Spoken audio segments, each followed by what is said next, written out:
Hello बच्चों, let's read the question. The question says that with the opening of that sack began a phase of my life that has not yet ended and may for all I know not end before I do. उस sac यानी बोरी। तो उस बोरी को खोलने पर मेरी जिंदगी का एक नया फेज शुरू हुआ, एक नया पड़ाव शुरू हुआ जो कि अभी खत्म नहीं हुआ है। और जहां तक मुझे पता है वो तब तक खत्म नहीं होगा जब तक कि मैं ना खत्म हो जाऊं। Now let's read the questions. Question number A says that who is I in this extract? Where is he she? इस extract में I कौन है और वो कहाँ पर है? Question number B. What did he she find inside the sack? What did this thing resemble? He she को बोरी में क्या मिला और वो जो चीज उन्हें मिली वो किस तरीके से किसकी तरह दिखाई देती है? Question number C, which phase is the speaker referring to? Speaker किस फेज की बात कर रहा है? Question number D, why does the speaker say that this phase may not end? Speaker ऐसा क्यों कहता है कि ये फेज खत्म नहीं होगा? Let's understand the key concept. Beginning of a new phase of life, जिंदगी के एक नए पड़ाव की शुरुआत होना।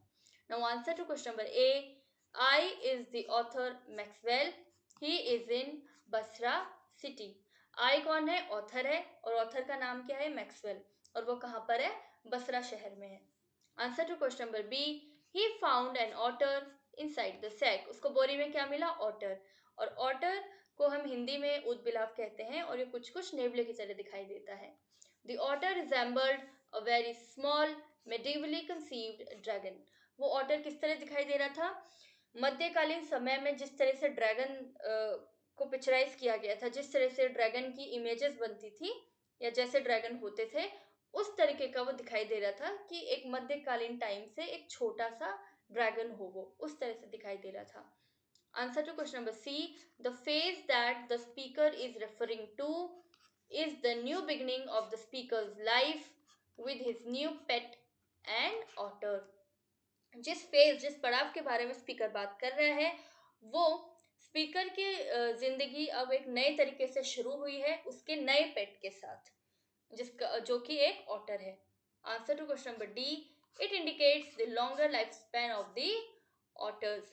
जो वो ये कहता है ना कि ये फेज तो खत्म नहीं होएगा, तो इससे वो ये कहना चाह रहा है कि ऑटर्स की जो लाइफ स्पैन है, जो जिंदगी है, वो लंबी होती है, यानी वो काफी सालों तक जीते हैं। Hope you understood the question well. Best of luck. Thank you so much.